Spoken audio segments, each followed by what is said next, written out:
ওই ভেতরে চল, দাদা তোকে ওই ঘরে পিঠে বানাতে ডাকছে। কি হয়েছে দাদা? কথা না বলে চল ভেতরে।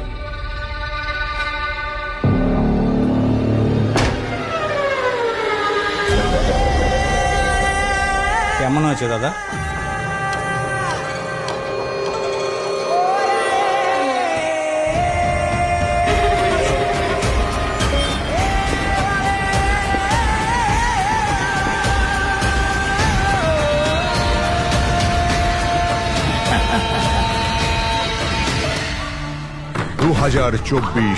সন্দেশখালী শাসক দলের এক নেতার বিরুদ্ধে ৩০ জনের বেশি নারীর ওপর যৌন শোষণের অভিযোগ।